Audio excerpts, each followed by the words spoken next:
Gas, acidity, fatty liver, या पेट एक बार में साफ नहीं होना, या फिर आंतों में सूजन, पेट का भारी रहना, इसमें टोटल अभी कितना आराम लग रहा है जैसे? उसमें तो 80-90% आराम ही लग रहा है। और दिन कितने हुए हैं? 8 दिन हुए हैं। पहले 3 दिन जब हुआ ना, उस दिन रात को 2:30 बजे बहुत एसिडिटी होगी। उसके बाद अभी तक ऐसा कोई नॉर्मली जैसा सब लग रहा है। थोड़ा बहुत दिक्कत है 15-20%। इसमें 3 महीने जो अपन लेके चलते हैं ना, लेकिन ये जरूर मान लेना चाहिए, इसको भी विशेष ध्यान रखा जाए कि जनरली जो ये जो बात है ना कि जैसे 80-90% अपने को 8 दिन में आराम लग गया, तो सामान्य तौर पे लोग कभी कभी ये कमेंट में भी लिख देते हैं लोग कि हम तो ठीक हो गए, हमें तो आप कहते हो 3 महीने, हम तो 10 दिन में ही ठीक हो गए। तो 10 दिन में ठीक नहीं हो गए, वो 10 दिन में आपको ठीक लगा। तो ठीक लगना और ठीक होना 3 महीने तक आप ठीक हो गए तो भी फॉलो करो, ताकि हमको पक्का कर देना है वहां कि भाई अब दोबारा यहाँ से कोई प्रॉब्लम निकल करके बाहर ना आने पाए। जब तक हम उस स्थिति में नहीं आते तब तक हमको स्ट्रिक्ट फॉलोअप करना पड़ेगा। ठीक है। अच्छा, और क्या क्या प्रॉब्लम अभी लग रही है? अभी प्रॉब्लम जैसे नींद में है ना, थोड़ा दिक्कत है। नींद जैसे माइंड चलता है और शरीर सोता रहता है, होता है फ्लक्चुएशन सा हो जाता है। ओके, आप सो कितने बजे जा रहे हो रात को? 9 बजे। 9 बजे सो जा रहे हो? मॉर्निंग को 4:30 बजे उठ जाता हूँ। बीच में नींद खुलती है 1-2 बार? हाँ, खुलती है थोड़ा। कितनी बार खुलती है? 1 या 2 बार। 1 या 2 बार। और उससे कोई बेचैनी घबराहट थोड़ी रहती है? नहीं, ऐसा कुछ नहीं रहता है। और पूरा दिन में पूरा फ्रेश ही रहता हूँ, ये दिक्कत है फिर भी। ठीक है, चलो बहुत बढ़िया। इस नींद को थोड़ा सा और इम्प्रूव करने की आवश्यकता है। नींद हालांकि जैसे जैसे गैस्ट्राइटिस और खत्म होगी, नींद और ठीक होना चालू हो जाएगी। और क्या प्रॉब्लम? और कोई प्रॉब्लम तो नहीं है, पर थोड़ा पूछना था थोड़ा डिटेल में। वो कटी स्नान ले रहे हैं तो उससे ठंडा या गर्म लेने से क्या फायदा मिलता है? जैसे मैंने अभी आपको पिछले वाले में बताया ना कि गर्म ठंडा सेक से क्या हो रहा है, गर्म से तो आते हैं फूलती हैं, फैलती हैं, ठंडे से सिकुड़ती हैं। पानी का ऐसा ही, मिट्टी की पट्टी की जैसे। मिट्टी की पट्टी की जैसा ही, मिट्टी की पट्टी जैसे ठंडक से सिकुड़ रहा है ना। अब यहाँ गर्म ठंडे कटी स्नान में क्या किया हमने? पहले गर्म से फैलाया 15 मिनट, 5 मिनट ठंडे पानी में बैठे, तो पूरी को पूरे वो हिस्सा जो पेल्विक फ्लोर का हिस्सा है, जो एब्डोमिनल एरिया है, लोअर एब्डोमिनल, अपर एब्डोमिनल, इस पूरे के पूरे हिस्से में डायलिटेशन और कॉन्ट्रैक्शन होगा। तो ये पूरे पेट के जो एब्डोमिनल ऑर्गन्स हैं, उन सारे के सारे एब्डोमिनल ऑर्गन से रिलेटेड जो भी प्रॉब्लम्स हैं उनके लिए काफी अच्छा है। तो फैटी लिवर में भी आराम करेगा, आपके लिपिड प्रोफाइल को भी ठीक करने का काम करेगा, स्टमक से रिलेटेड जो प्रॉब्लम्स हैं उनको भी ठीक करने का काम करेगा, इंटेस्टाइन से रिलेटेड प्रॉब्लम्स हैं उनको भी ठीक करने का काम करेगा। बाय चांस पेरियानल डिसीजेज जो होती हैं, थोड़ा बहुत फिसर हो रहा है, कट लग रहे हैं, एनस बैचिंग हो रही है, हेमोरॉइड्स हो रहे हैं, कभी कभी ब्लड आ जा रहा है, उन सब चीजों में ये बहुत इफेक्टिव ट्रीटमेंट है। गैस्ट्राइटिस है तो इतना ही नहीं कि ठंडा ही लेना चाहिए, गर्म नहीं लेना चाहिए, ऐसा तो नहीं, दोनों ही लेना चाहिए? दोनों अच्छे हैं, लेकिन गैस्ट्राइटिस में डिपेंड करता है कि जैसे गर्म ठंडे से कहीं आपके सिर में भारीपन तो नहीं आ रहा गर्म के साथ में। तो अगर गर्म के साथ में कभी सिर में भारीपन आ रहा होगा तो फिर गर्म को अपन अवॉइड करेंगे, फिर हम सिर्फ ठंडा लेंगे। हाँ, क्योंकि गैस्ट्राइटिस में पहले से थोड़ी गर्मी रहती है। हालांकि गर्म ठंडा जो है वो मसल के लिए तो बहुत अच्छा है, हाथों की सूजन या हाथों की कमजोरी को दूर करने के लिए बहुत अच्छा है। लेकिन अगर एसिडिटी की वजह से ज्यादा प्रॉब्लम हो रही है या सिर भारी हो जाता है तो फिर अपन केवल ठंडे पर आएंगे। और ठंडा भी इफेक्टिव है, लेकिन मौसम में थोड़ी ठंडक है, इस चक्कर में अपन थोड़ा सा गर्म ठंडे पर फोकस कर रहे हैं। और गर्म ठंडा अच्छा है आपके लिए, कोई नुकसान नहीं ना, बढ़िया है। और क्या है? वो खाने के साथ में जो फ्रूट लेते हैं उसमें लेना चाहिए या नहीं ले?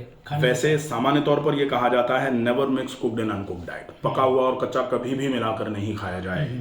लेकिन चूंकि यहाँ हम फ्रूट्स में आपको केवल पपाया देते हैं, थोड़ी क्वांटिटी में, तो वो आप फल के साथ खा सकते हैं। पपाया में पेपेन एंजाइम होता है जो खुद भी पचता है और पपाया को पचाता है, प्लस पपाया के साथ जो खाया जा रहा है उसको भी पचाने का काम करता है। दूसरा एक बार का ये डाउट है, जैसे खाने के पहले पानी नहीं पी सकते, उसके बाद भी नहीं पी सकते, तो खाने के साथ वो छाछ हम पीते हैं तो वो भी एक लिक्विड ही नहीं हुआ?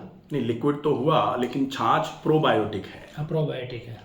तो कहा जाता है भोजनांते विषम वारी, भोजन के अंत में विष है जल, लेकिन भोजनांते अमृतम तक्रम, भोजन के अंत में अमृत है तक्र, मतलब छाछ। तो जल नहीं पीना है, विष है, छाछ पी सकते हैं, अमृत है। क्यों है अमृत? क्योंकि प्रोबायोटिक है उसमें, प्री प्रोबायोटिक दोनों। प्रोबायोटिक है, बहुत अच्छा, बहुत बढ़िया। ठीक है।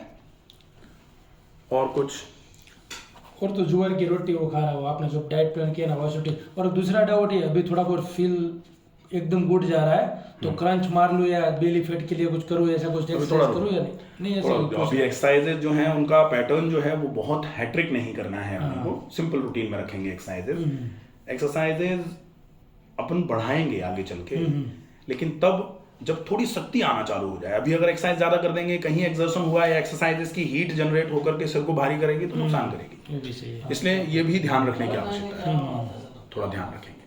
हाँ, तो ये चीजें बहुत विशेष फॉलो अप पर रखने वाली हैं, इनका अगर थोड़ा ध्यान रखेंगे ना सही हो जाएगा। ये तो कोई बहुत प्रॉब्लम वाली बात नहीं, लेकिन ये जरूर ध्यान रखना 3 महीने का मतलब 3 महीने पूरा स्ट्रिक्ट फॉलो अप करना है। अगर बीच में कोई इश्यू रहेगा, कोई प्रॉब्लम रहेगी, आप मुझे, मेरे नंबर रहेंगे, मुझे व्हाट्सएप से कनेक्टेड रहेंगे।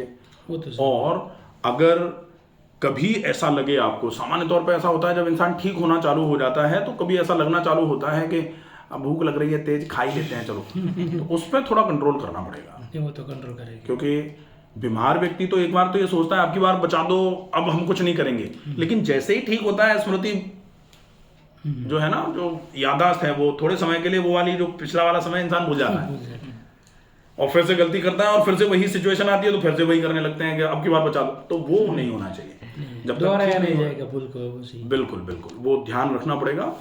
और रूटीन जो, जैसे रूटीन में सवेरे का रूटीन पूरा सिंपल है, वो मॉर्निंग रूटीन फॉर ऑल है। ऐसा नहीं कि वो आपको गैस्ट्राइटिस इसलिए आपको करना है, वो आपको भी करना है, वो सबको करना है। वो रूटीन बहुत सही बनाया हुआ है। हाँ, एक्सीलेंट। वो उसी हिसाब से बनाया, और वो मैंने नहीं बनाया, कोई ऐसा नहीं है कि मैंने बना दिया, मैं अपने नाम से चला दूं उसको। वो आयुर्वेद का दैनिक कार्यक्रम है जिसको दिनचर्या कहा जाता है, बस उसको थोड़ा लीनियर कर दिया है अपन ने कि भाई इस तरीके से चलेंगे। और अगर वो रूटीन, जैसे आप लोग आते हैं तो कुछ चीजें जैसे फॉलो करते हैं तो उसका आराम होता ही है। सवेरे थोड़ा जल्दी मैं तो कहता हूँ कि अगर केवल सवेरे जल्दी जागना चालू कर दिया जाए तो बहुत सारी बीमारियां तो उसी से ठीक हो जाए, कुछ करने की भी आवश्यकता नहीं पड़े। ब्रह्म मुहूर्त होते से स्वस्थ रक्षार्थम आयुषा, मैं हमेशा बोलता हूँ ये चीज कि भाई ब्रह्म मुहूर्त में जगने का महत्व क्या है, बच्चों को समझाया जाना चाहिए। बच्चे कहते हैं नहीं तो क्या है, सोना तो 8 घंटे हैं, कभी भी सो लो, कभी भी जग जाओ, लेकिन कभी भी से जीवन नहीं चलेगा। ब्रह्म मुहूर्त में जागने का अपना एक महत्व है, और चूंकि अपन तो सारी चीजें समझने वाले लोग हैं, तो ब्रह्म मुहूर्त में जाग करके आप थोड़ा सा, अगर थोड़ा पानी पी करके फ्रेश होकर के ब्रह्म मुहूर्त में आप थोड़ा मेडिटेशन वगैरह कर लेते हैं तो वो उसका और भी अच्छा है। अगर मेडिटेशन करने के पूर्व, जो जैसे योग में लिखा गया है हमेशा ही कि आप जब भी व्यायाम करेंगे तो व्यायाम के पूर्व आपको शुद्धि कर लेना आवश्यक है। तो शुद्धि में सवेरे सवेरे जागना अपने आप में बहुत बड़ा इलाज है। सवेरे सवेरे जाग गए तो ये बड़ा इलाज है। जागते ही उषापान करना होता है, जगते ही पानी पीना। तो वो जो पानी है, वो पानी आपके लिए ये माने कि अमृत के समान माना जा सकता है। तो वो पानी पी करके थोड़ी देर रुके, मोशन गए, हाथ मुंह धो लिया, मंजन कर लिया। उसके बाद जो ऑयल पुलिंग है, ऑयल पुलिंग जरूर कर ली जाए। ऑयल पुलिंग करी जाए। ऑयल पुलिंग के बाद तेल को थूक दिया, कुल्ले कर लिए, गरारे कर लिए। नस्य करने के बाद फिर व्यायाम किया जाए।